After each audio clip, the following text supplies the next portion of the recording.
Well, we finally did it. Grinchmas is here. We went to go see The Grinch. Started as a joke on the Base Video podcast.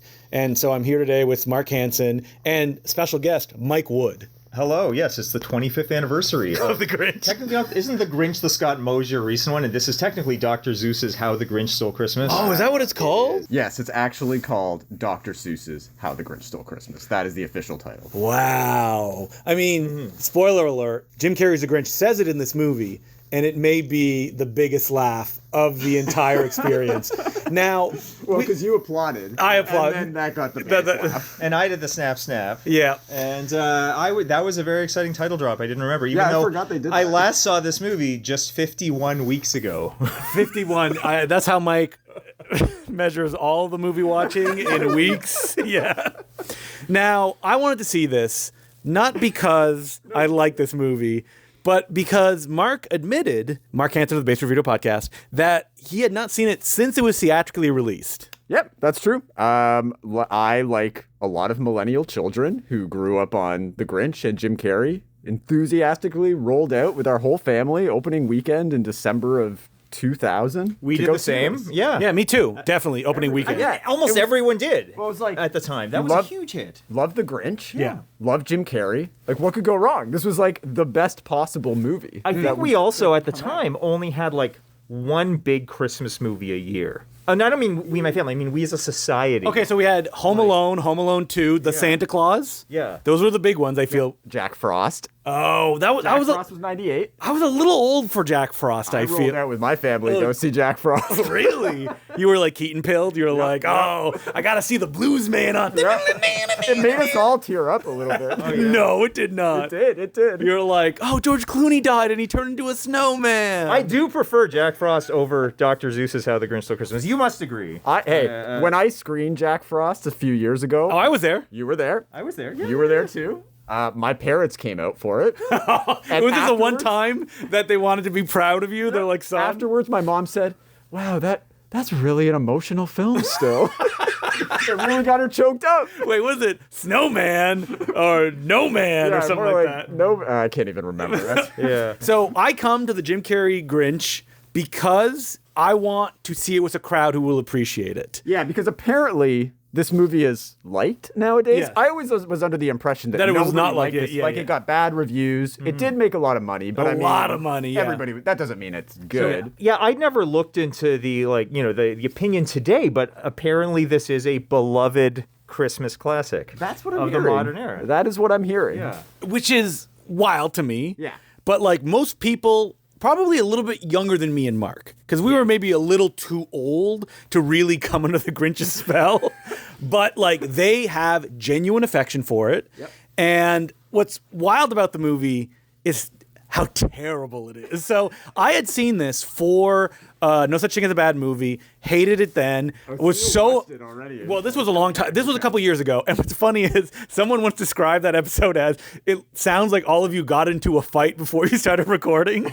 And Like you're all just so depressed. yeah, the truth was we had to watch Dr. Seuss's How the Grinch Stole Christmas. Now, again, I want to be clear. This should be a movie that is made for all of us. Well, me and Mark specifically. Slam dunk. Mike is like 20 years older than both of us. And like we love Jim Carrey. Yeah. Yep. We love the Grinch, like you said. And the real fly in the ointment, or I guess the big ass taking a shit on screen, is Ron Howard. Yeah. Yeah. He sucks as a filmmaker. Terrible He's a director. terrible director. But when I was a kid, I think I liked him because I liked well, 'cause Apollo you knew 13. who he was. Yeah, I liked Apollo 13 as I well. liked Backdraft. I thought Yeah. that was cool. I think that's the Like, thing, though. Like, those movies are good, but, like, are there fans of Ron Howard? I've never thought of Ron Howard as having a distinct style or something. Well, Ron Howard famously liked to say he wants to be a stylist director, that he brings a different style to every movie for the text. The style that he brought to The Grinch was shitty Tideland era Terry Gilliam. It does feel like he's trying to ape Terry Gilliam Yes. in the work. It made me wish that Terry Gilliam actually did The Grinch because maybe that would be more Well, interesting. I think watching this movie makes you appreciate what Terry Gilliam does. Yeah. Because this movie is like all canted angles that make no sense. There's no pace to anything. I hope people that love The Grinch aren't listening to this and they're just getting angrier and angrier. But like when we saw it in the theater, I was really hoping to be like caught up with the crowd and no one was laughing. Yeah, that was my first takeaway. And we got to say, it was a sold out screening. Yeah, so I didn't think it was going to be sold out, but it was a free screening. Yeah, yeah. But Mike gets there first, tells us, oh, there's like tons of people here. Well, he starts know lying exactly. right from I the know right from the exactly. get-go. He says everyone's dressed like the Grinch. I They know. started chanting Grinch, Grinch, When I Grinch. got there, it's full. Like everybody seems like they're ready for it. I was basically telling you what I wanted. Because Yes. like I saw Scooby-Doo at the same theater, the Yeah. Revue.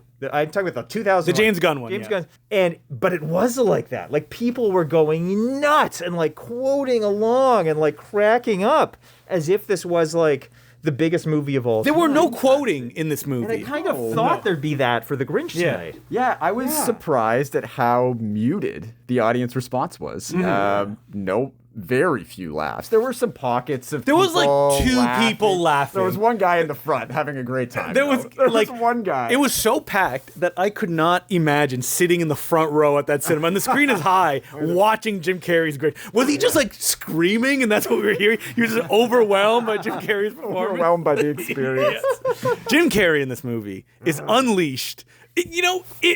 Can you squint and call this anti-comedy? A little bit, Yeah. It's almost like an Andy Kaufman-esque anti-comedy performance. I mean, Mike likes The Grinch. Do you like The Grinch, the movie? You have the most fun. I don't love it, but look, I am between 5 and 100 years older than each of you. Yes. And I If you remember add both of our ages and add 2. That's how much. Oh my goodness.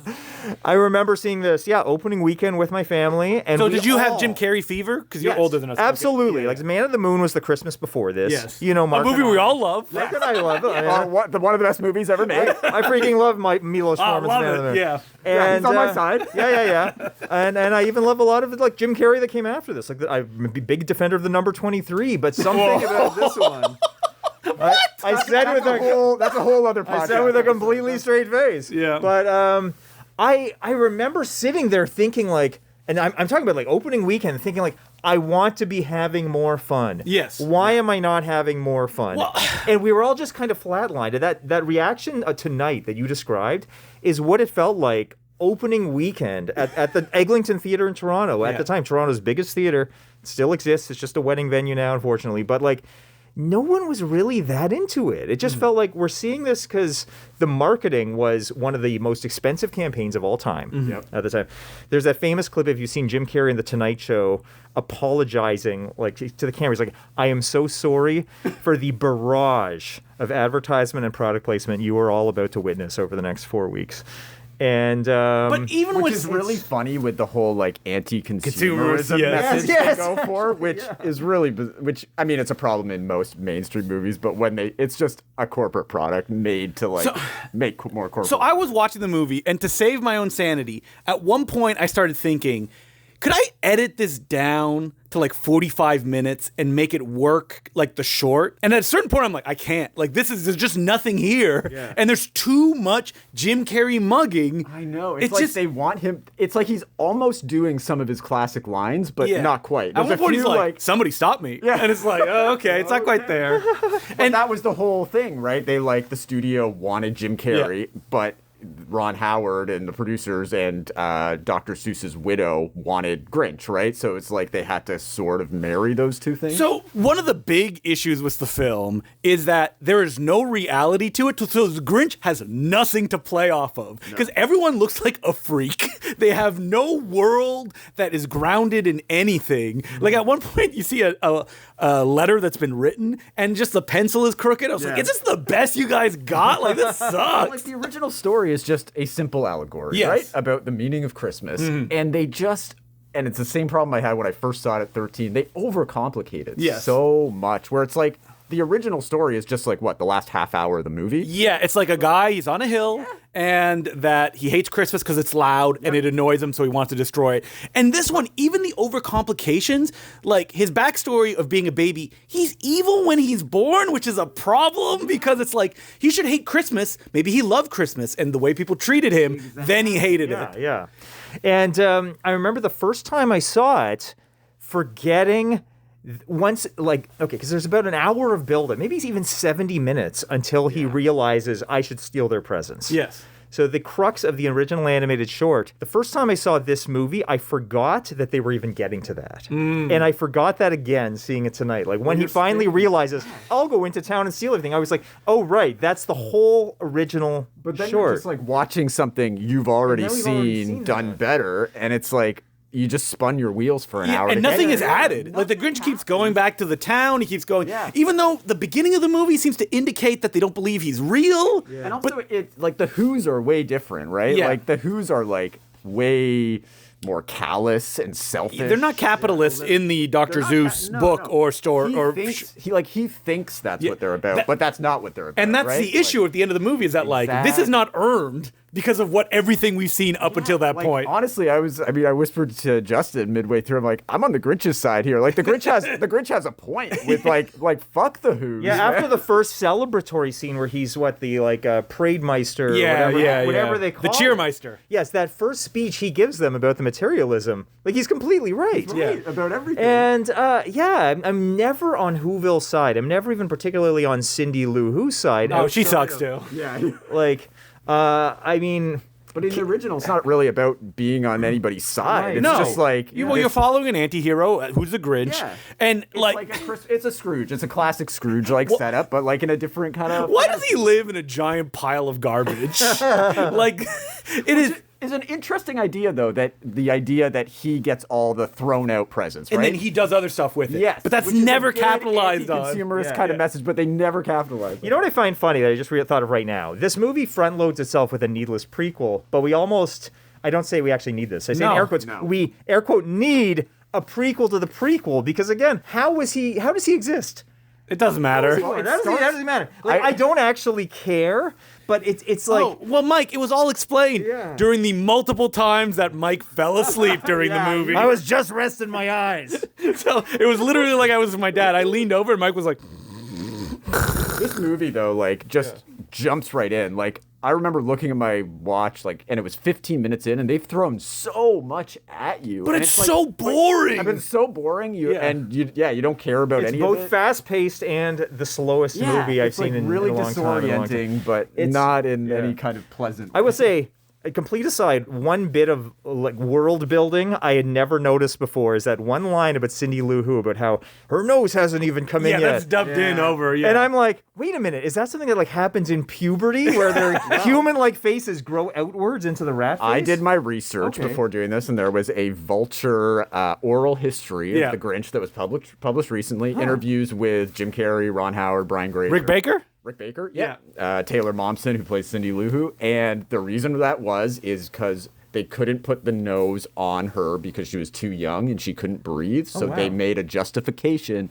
that they have to the younger Who's don't have. They should not have noses, because then the Grinch would that was the the Grinch would look so much fun. And the other thing about this whole role, and some people would say it's an issue with Jim Carrey's worst performances, is he's always wacky in this. So when he's big, it doesn't mean anything. Yeah, if everything's special, nothing's special. So, like, you need to have those little reserved moments of cariness so that the explosions shine. Like, you need to, when he sees, like, one of the funny things about the Grinch in the animated version is when he does that big smile, because normally his face is normal. And here he's always like, First frame, he is over the top. Yeah. And that's Jim Carrey, but you know, just look at Dumb and Dumber, because he can ground that character in something else. And the film is so scared, or I think Jim Carrey is scared, because this feels like a film that is completely rocket powered by Jim Carrey. That Ron Howard's like, I don't know, I'll set a bunch of cameras up, go wild, Jim. Is that even when he has that moment of like realization, it's just undercut again and again and again and again with jokes. Yeah.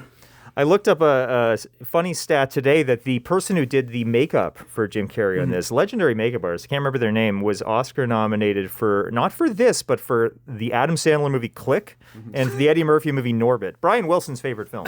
Yes, Brian Wilson. What film have you seen recently? Norbit. Oh, okay. So what's your favorite film? Norbit. I'm sad that I didn't come out with more appreciation of the Grinch. That was my main goal, I think, going in. Yeah. How do you feel? You haven't seen it in 25 years. You're seeing it again. Yeah, like I was going in expecting to hate it. Yeah. And I kind of did. I was hoping that maybe like some of the, you know what, I'll give it this. The production design is kind of nice. Yeah. The makeup effects are cool. Yeah. Like, I mean, Rick Baker, one of the best Rick to do Baker, amazing. You know, I was reading that Vulture article today and just listening to them talk about it and all the work that went into it. And it was like, wow, I really want to like this movie more, you know? But then sitting there, it was just so flat. Like you said, it's just flat. And like, I want to appreciate the like set design, the big invented world. But it's also like once you've seen it within that first 5 minutes, you just keep going back to it again and again and again. It has no tricks. I could not believe there is a Chariots of Fire parody in this movie. Well, interestingly enough, apparently there were a lot of rewrites on this script. If you couldn't tell. Yeah. A bunch of the rewrites were done by former Seinfeld writers. And wasn't there a Chariots of Fire parody in Seinfeld? at Guaranteed, some point? yeah. I'm pretty sure there What was. didn't have a Chariots of I'm Fire? pretty sure there parody at was. some And I'm point? like, you just copied that out of your own you copied your own joke for the Grinch. Is there a way to do a live action Grinch? Could this have been funny? It's almost unadaptable in this form, right? I was thinking throughout the exact same thing, and I'm like, I don't think you need it. I No, think like no, you it's don't just- need it. It's perfect as it is, Yeah. and this is just crass commercialism, which is everything. Which is everything that the movie pretends to rail against. I find it perfect as it is for some crass commercialism studio blockbuster. Ron Howard's the Grinch, Mike Ward. Yeah, I mean of the year 2000, like of a pre 9/11 world. Where it was an innocent time, and we still actually had like Mark said, Yeah, it was huge sets, huge productions. the end of history. Yeah, yes, it is absolutely that. And I have nostalgia for it in that regard. And for, like, you and I were talking about early DVD releases. And this, when it came out, they did something really smart where they didn't put the DVD out within 4 months. They saved it till the next Christmas. I feel like that might have contributed to, at the time, it was like in the top 4 highest grossing DVD sales of all time, along with, I looked this up, Phantom Menace, Shrek, and The Mummy Returns, of all things. Why the Mummy Returns? That movie's awesome. I mean, I like Mummy Returns. I'm not going to deny that. I did read ABC TV bought the television rights for $60 million. $60 million. 10 years after, and then they renewed it. So it's like, that's why it's on TV all the time. people like It's it. like people do like Now, it. I'm It's just everywhere. I'm curious, are children falling in love with this movie? Or did you need to be there at that particular time with the Jim Carrey? Oh, but what's weird is kids like Jim Carrey now again, thanks to the Sonic movie. right. I like That's what Jim we were Carrey now talking again, about. thanks to the Sonic movies, too. Because I didn't know if Gen Z cared about Jim Carrey at all. Yeah. Do they? But then the Sonic movies are big hits. So. But I don't know, like the Sonic movies, he's only in those Sonic movies. Well, we were attacked by every angle, like The Mask, Dumb and Dumber, he's such Ace like Ventura. a millennial guy, right? Yeah. So I wonder if, and looking around the audience while we were in there, of the sold out screening, they were all, again, 10 years younger than us. I heard one kid at one point. Okay. But there were no kids really in the audience. I don't know if you noticed, Mike. I didn't really look around. Yeah. So I'm curious. Do you have kids? Let us know in the comments. Are they being introduced to the Grinch? Yeah. Who should I call for Child Protective Services to come and take them Do they away? like Jim Carrey at all? Yeah, do they like Jim Carrey? That's a like good Jim question. Carrey? Yes. You know, that's what I want to know. Yeah, that's a good point. Because apparently, I was reading in the Vulture thing, they want to do a sequel. What would that be? Ron Howard Yeah. and Jim Carrey both have ideas for a sequel. There is no way that is It's not gonna happening. happen. No, There's no way it's going to Jim has said he will not get back in the suit again. It was torturous, but he would do mocap. But and that's what they said, though. He was like, if we do it again, there's going to be more CGI in the suit. You won't have to wear the contacts and everything. Yeah. So. And I'm somehow less interested in that. Like, warts and all, I love so much about how ghastly this movie is. Yeah. There's so... Yeah, I wish I could get on that level of like that there's so much thrown at you that I'm like, I can't believe this is happening. But it's so the same note played over and over and I wish over. it was more of a train wreck, right? Yeah. Like, I wish it was worse. How would it be more than a train wreck? Maybe like the Super Mario Brothers movie. Yeah, or more something where misguided. It's like, so, like, there's more, because it still doesn't seem like there's a ton of personality to it. No, well, right? that's Ron Howard. That's a Ron special. Howard, Yeah. right? It's like aping Terry Gilliam, all the Yeah. other things. So maybe that's where it fails for me. It's like, yeah, it's got a lot in it, but there's no personality to it for me. What would be the director now if I'm doing a live action Grinch? You would get excited because you know it would be like Robert Zemeckis or something like that. And you'd be like, ugh. gonna be somebody boring. I want to see Benny Safdie's Grinch. Yeah. And you know what? Self-destructive individual. yeah. No, I could see like it. Oh you wait, do Benny meditative- Safdie? Yeah, wait, yeah. which is the Safdie that made the The Smashing Machine. So it would just be a shot-for-shot remake of the Ron Howard movie. That's what I'm Safdie, getting that's what at. you want. Yes. Yeah. Actually, oh my God, I think the same actor who did Jim Carrey's Grinch makeup did The Rock's makeup. That actor, that makeup artist is very famous. He also did Churchill. He did all the like horrifying makeup, but is very advanced and he wins all the awards all the time. Exactly, right? So again, can I say I'm not going to watch The Grinch for the rest of my life? I feel like this screening today was like that. I don't need to. I know Mike will watch it next year. Here's the thing with Christmas movies. I feel like there's so much going on at Christmas time for people who are just very like, abuzz with stuff. I find Christmas movies something you can also, or we are as a society expected to have on in the background more than any other genre. I think there's something, like you said, ABC TV got the rights for 20 years. There's probably a lot of people who just watch it via general osmosis. Yeah, like is it liked because it's just on in the background a lot? And it's something that they know, The Grinch. Yeah. But like the fact that it's lasted so long is fascinating. And I think it's just because it's an IP that was brought to live action for the first. Is there a Christmas movie like that you can think? Nothing is on that scale of like as big as this is. So it's tough to like. You mean modern ones? Modern ones, like something that was adapted into. Tough. There's not like a live action Rudolph film that like people really got behind or something like that. You wait long enough and then they'll just re-CG it, like the Scott Mosier Grinch. I feel like we're not going to see something quite like this again. It was kind of the end of an era a little bit. Has anybody seen the Scott Mosier Grinch? I haven't. No, wow. I didn't know it existed until you guys brought it up. Have you, Christina? Christina, have you seen the Scott Mosier Grinch? From like a few years ago? No. Sorry, the one person who likes a Jim Carrey Grinch movie is now trapped in a car with us as we just yell at each other. No, I like it. She's the one person who loves it. Oh, yeah. Mike likes it so much it puts him to sleep. Too much joy is flowing through your body and your nervous system shuts down. You know what I do want to recommend, though? As Christina and I were just playing it last night, Do not recommend this. The video game of this movie. That looked cool. On PlayStation 1, it's not narrated by Anthony Hopkins, but by, I think, an improvement, George Lowe, the voice of Space Ghost. That's fun. Himself. Yeah. Okay. And the vibe of it is a pseudo-open world, like almost like Grinch Theft Auto, where you have this checklist of like short and long-term pranks, and it's all set around that moment where the Grinch goes into town in the costume, and you can kind of go around town and like get a lay of the land and do different kinds of pranks and go into buildings and mess with like the mail in the mailroom and this and that.